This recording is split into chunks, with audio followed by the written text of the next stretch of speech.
Hello, everyone. We're back with Ken Dombrowski, Executive Life Coach and Master Hypnotist.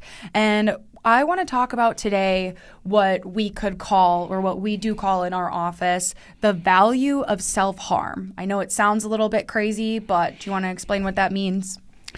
Well, like so much of what we deal with, it's really difficult to talk about without the fear of hurting someone's feelings or offending someone.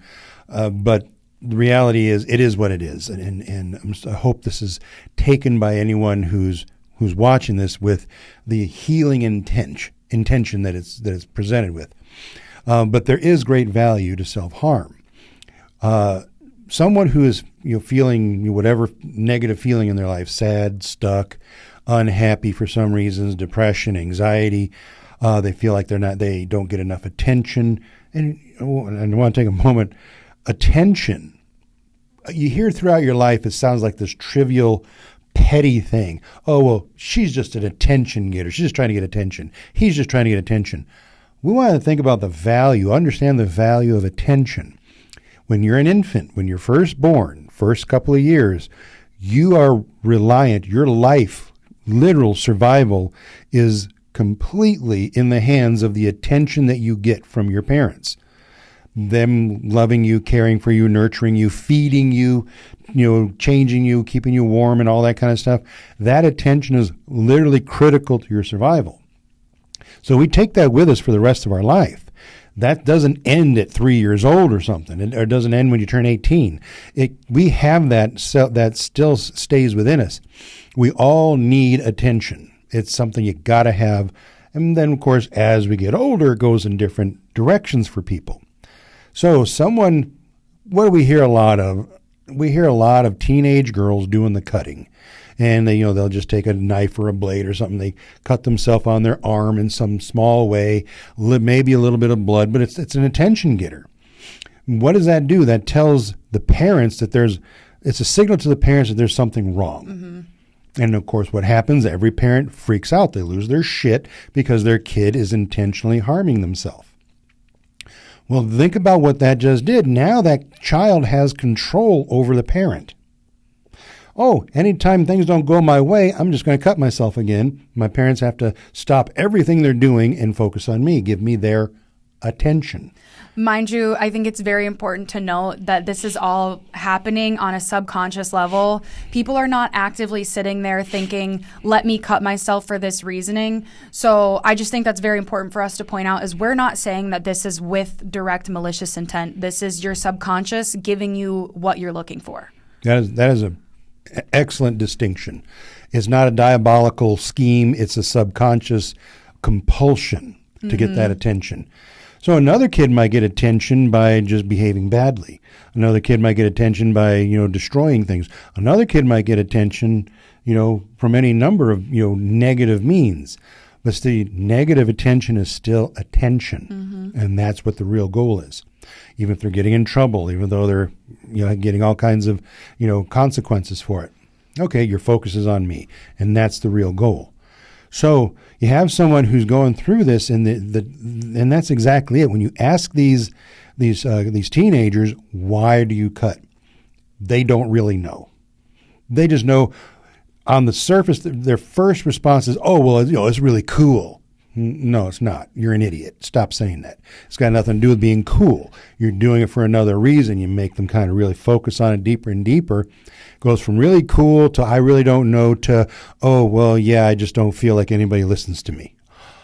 Now we got someplace real. I don't feel heard. I don't feel seen. I don't feel valid. So now I'm going to require you to stop what you're doing and focus on me. Now, this only works in the current generation. As I say in other videos, of course, I'm Generation X. I raised a generation millennial daughters, and that didn't work in my generation. I remember many times I could be, as a child, say 10 years old, crash my bike on the street right out front of the house, busted knee, blood coming out, busted head, blood coming out, and, crying and limping into the house because I'm in so much pain and bleeding. And my mother would say, "Get the fuck out of here. You're going to get blood on my carpet." So I would just go out, hose it off myself, hose off the blood, wait till it stopped bleeding. And then you know what I did? I got back on my bike and started riding it again. Yeah. However, if that same thing happens to the younger generations, it's like, oh my God, this is an emergency room visit. We got to take them to the emergency room.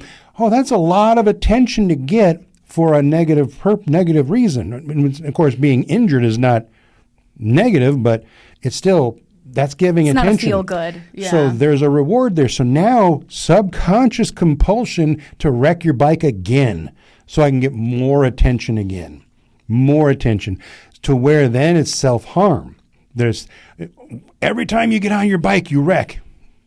Yeah, there's a reason. We don't know the reason consciously, but there's a purpose why that's happening. So it can even easily turn into cutting yourself or burning yourself or doing whatever you might need to do to get that attention.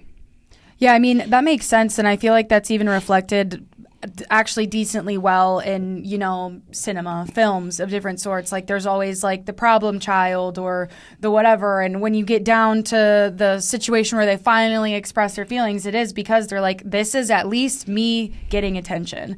If it takes me being a bad person to get the attention, at least I'm being talked about and at least people are still paying attention.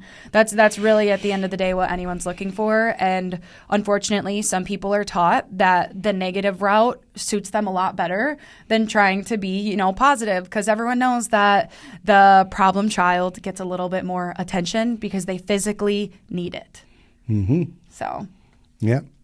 You have some personal experience with that. Right. There is value in self-harm for a lot of individuals, and you will see it. So yeah, definitely. The self-harm, it needs to be viewed for what it is.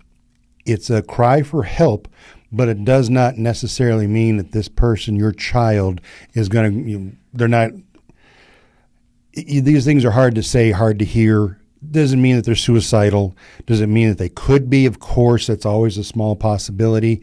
But it's really more about getting some reward.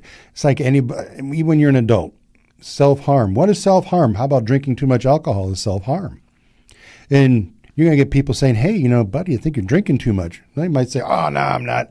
But, still got some attention for it. Think different things. Like if you notice a friend or a family member as an adult, just participating in any kind of a self-destructive, negative, behavior, whatever that might, drugs, alcohol, lots of hooking up or whatever it might be. Well, they're going to get your attention by you saying something, even though they might argue with you and shut it down and say, no, you don't know what you're talking about, or you're just jealous or whatever. They got what they needed. They got some conversation that's focused on them. Mm-hmm. So that's their kind of a reward, and they're going to keep doing it now because they're going to try to get that reward again. And I know you said like it's hard for people to hear, like the issue may not be as major as you think it is. But I think that's also nice. Like you should be able to take some comfort as a parent knowing you didn't sit here and just royally screw up your child and they're at this point. This is not a far gone issue. This can actually be easily reversed with the right set of maintenance and care.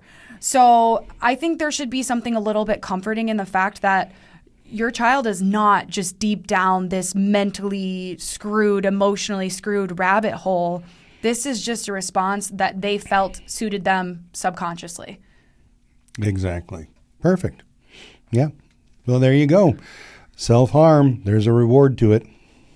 If you would like more information on self-harm for you or your child, please give us a call or check out our website today. Thanks for watching. Thank you.